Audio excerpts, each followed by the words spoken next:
What UNIBEN gave to me, for me, the most important thing was exposure. Inside, some of the things we went on protest for they are laughable now. We just laugh. The car park of Owa was not tarred. And I remember we went on a protest when she started tarring the Owa car park. Professor Lilia Salami has done all she could to bring this school back to its former glory. She has done extremely well.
Hello viewers, welcome to another episode of the UNIBEN Alumni Series.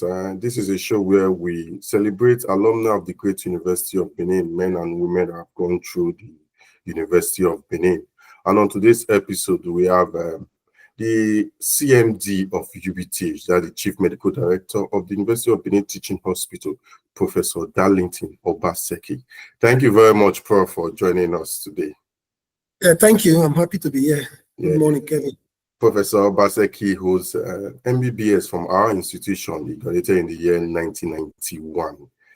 Prof, let's delve into the conversation.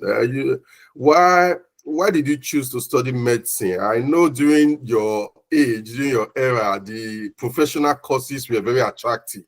Was that one of the reasons, or was that the reason why you studied medicine? Well, it's not just in my time. I finished 1985 from secondary school. In my time, it's not just that they were attractive. If you were the best in the school, you study medicine. It's never negotiable. You cannot be the best in your secondary school and not be. So it's almost automatic. Okay. Yeah. Your primary and secondary school, they were in Benin City. Was that was proximity the reason you studied at the University of Benin? It was close to home and all that. Was that the reason you studied at UNIBEN?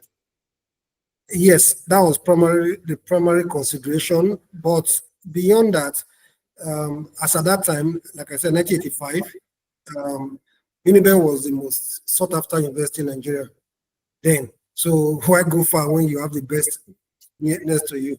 Yeah. Okay. Yeah. Let's talk about the time 1985. I think that was the time of late Professor Grace Alele Williams. I came in with her. Oh, so definitely you have a lot of memorable times in school then. Can you brief us just a few, especially with the younger alumni? I would like to know how it was. Because we heard a lot about Professor Grace Alele Williams. So how was the University of Benin then? Well, it was a fun place to be. UNIBEN has always been not just only about academics and lectures. It was always a fun place, the social environment. Alele Williams, with hindsight now, we all of us say probably was the best VC we've had since. But while we were in school, it wasn't that obvious. There was no year. I did 6 years in UNIBEN. There was no semester, 12 out of the 12 semesters that we didn't go on strike. We were always fighting her as students. We were always quarreling with her. She was a very strong lady. She wanted us to do the right things.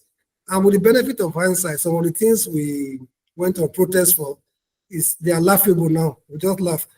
I'll give you an example. Okay. One then was not the car park of Owa was not tarred.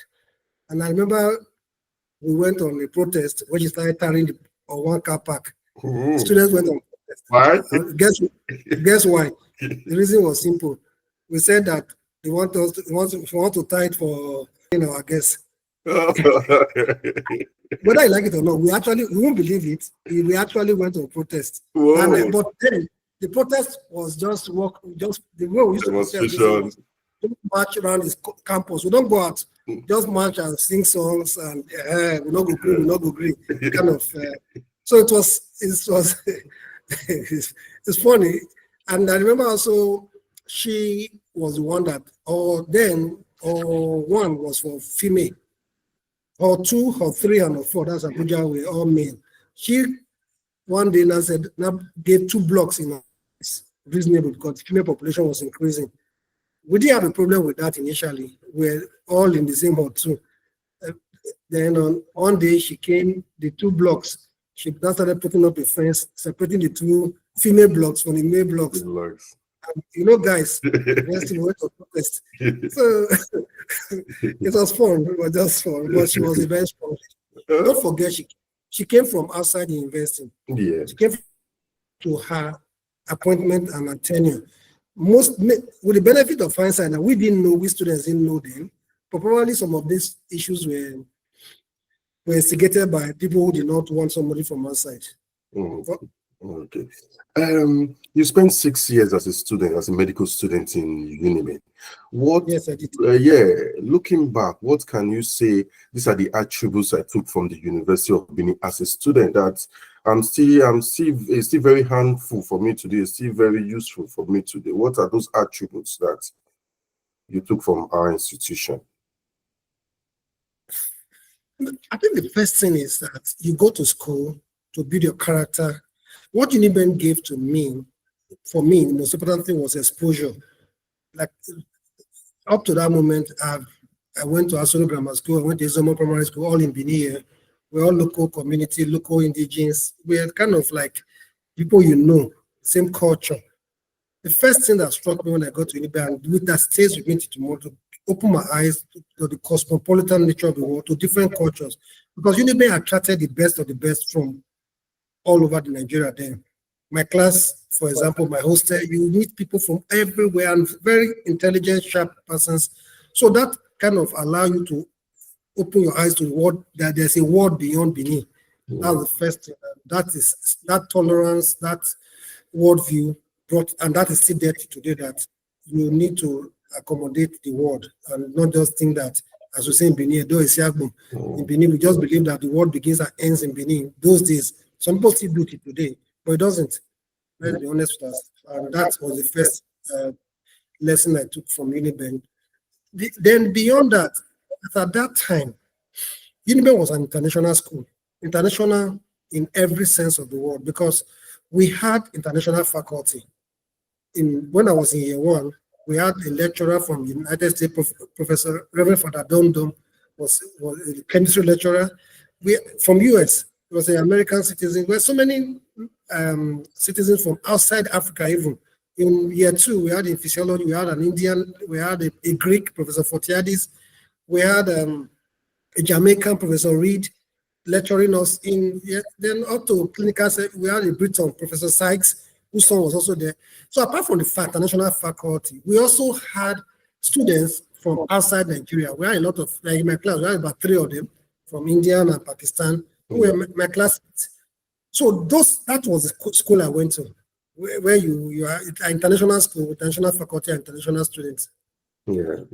It's quite unfortunate that today we really do not have that numbers again, which I don't think is a problem, at least a Nigerian problem. The environment does not really accommodate external people because of our insecurity and all that challenges. But we hope that things will get better.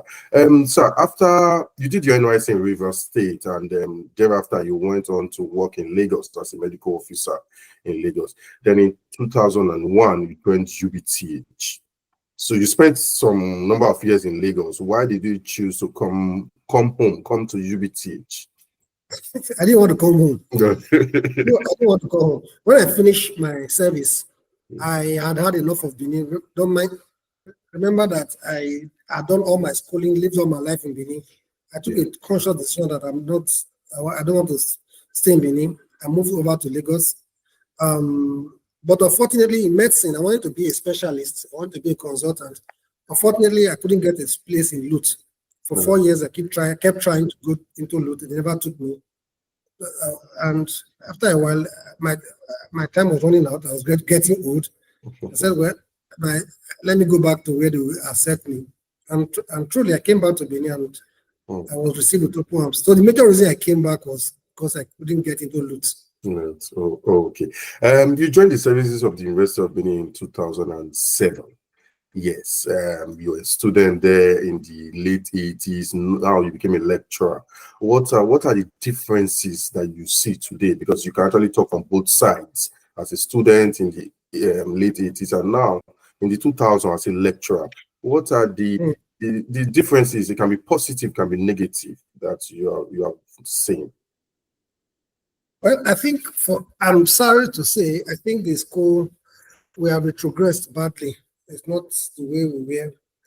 UNIBEN is no longer one of the top schools in Nigeria now. And the quality, because that also affects the quality of products of students you attract. The first thing is the quality. In my time, till today, my classmates everywhere, we are 100 or so that graduated in 1991. They were the best of the best from all over the country, from FGC Warri, FGC Benin, Asolo, Ewosa Grammar School, the very best of the best. And when you meet some of these guys tomorrow, you can still tell that they were very best. We are not able to attract the best graduating students from the secondary schools anymore. So that's a challenge, and that's a big difference, one. Like I also hinted that I talked about the quality of the faculty. Quality of the faculty, teaching faculty is no longer as good as it used to be, fortunately. Then thirdly, the economy, we thought it was bad then, but now it's horrible and it affects the learning of the students. Some of them are looking for ways to make ends meet, so they are not as committed, and the distractions are too many. We didn't have this much distraction. Then we didn't have social media. We didn't even have telephones then, the mobile phones. So we are focused on just having fun and just physical fun. The best we do then was get what do you call them, bands and singers and musicians to come. Mr. Cave was very popular then. Miss Comet, that's the beauty pageant. Those were the things we looked forward to, and the different unions celebrating their their days and all that. Those were the things we used to do. It was all fun. Courtism was not practically non-existent. It was just starting to be fair, but it was not violent then. I remember 1989. The very first person that was killed in UNIBEN was a senior brother to my classmate. He was killed in 1989, was the first one, and it was a front page news in Vanguard next day. It was the front page news. Big news, yeah. So a lot of things have changed. And some of us feel bad because the responsibility is on us to try to turn it around. The school, the society gave us a lot, and we should do more to correct these things. Yeah, thank you, sir. You have been a CMD of UBTH since 2017.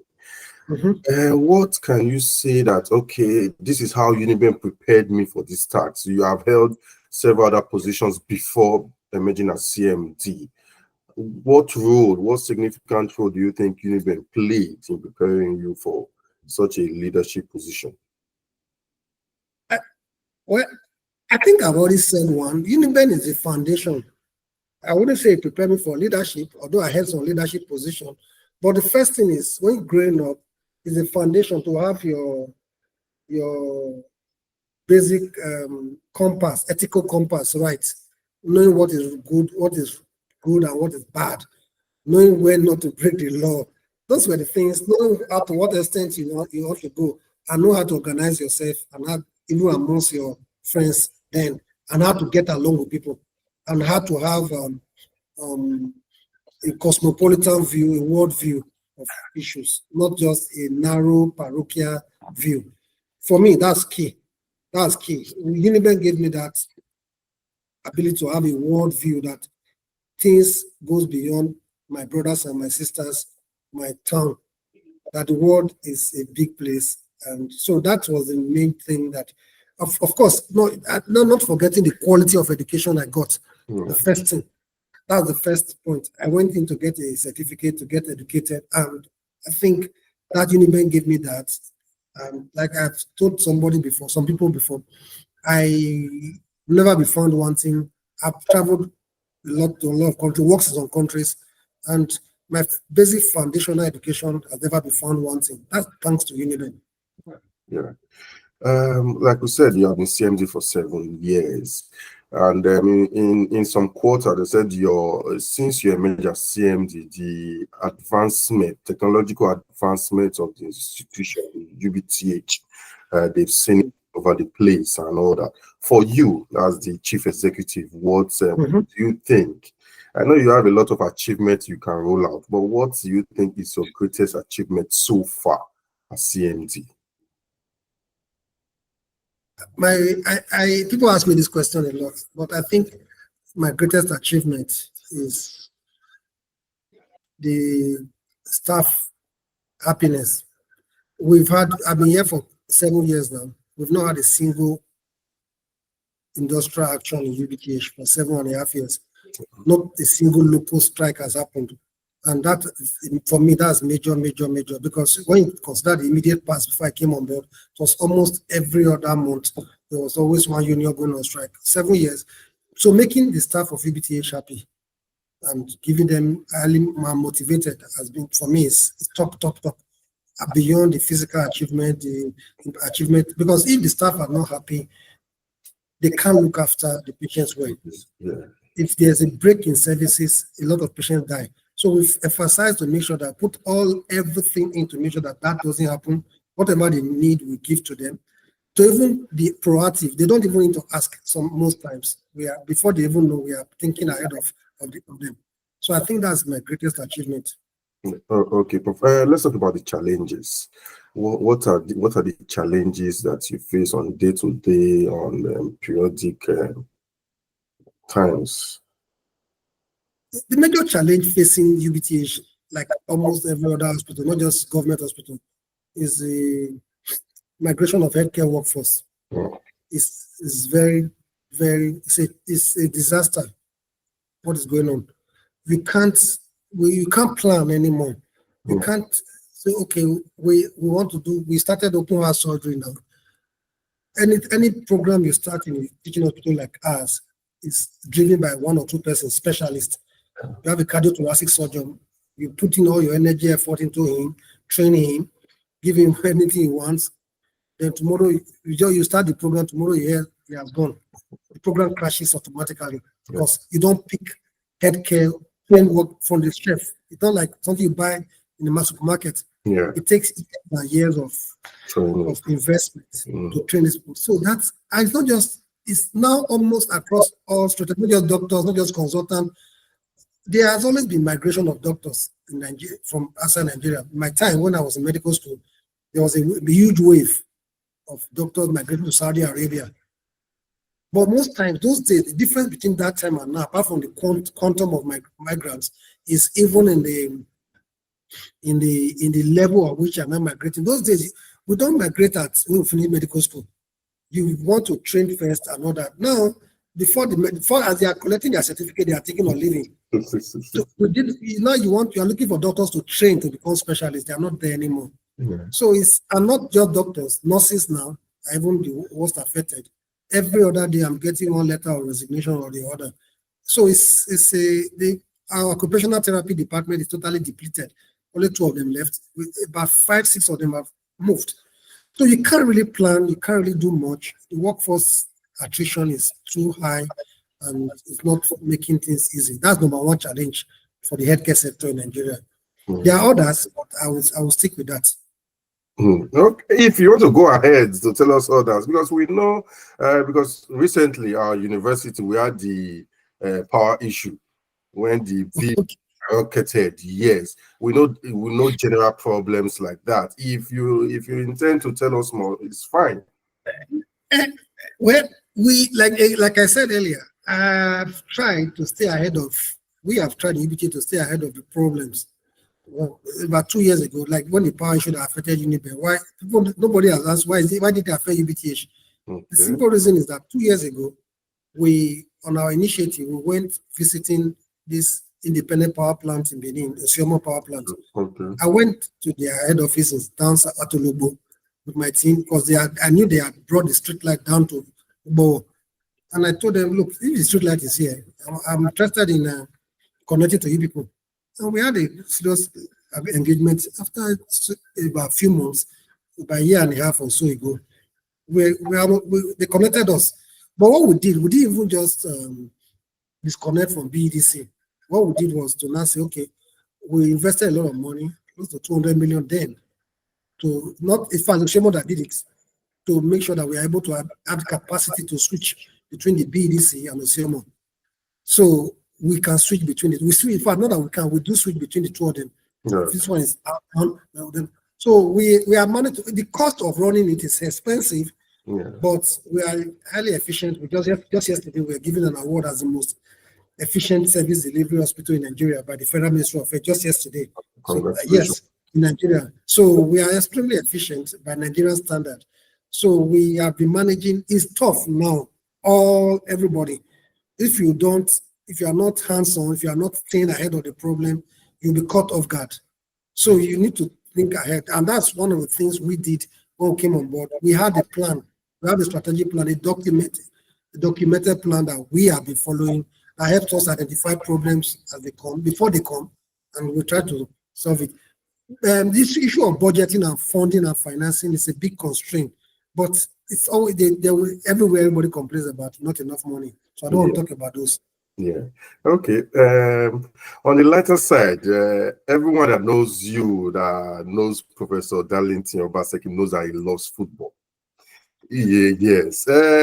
Growing up, did you aspire? Did you want to be a footballer? Was there a dream to be a footballer? No, I'm a sports.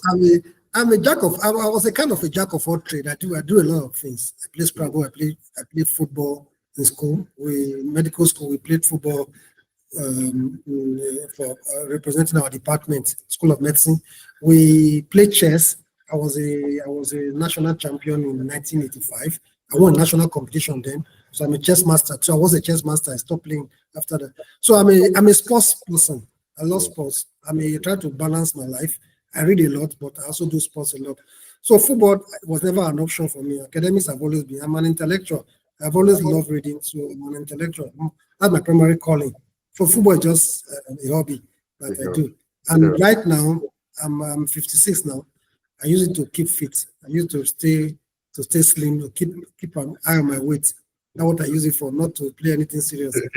Okay. Lastly, Prof, when your tenure expires as CMD, do you still teach now, and do you intend going back to the classroom? So my tenure is expiring in August next year. And I don't teach. Because the job does not allow me, so I'm on leave of absence from university.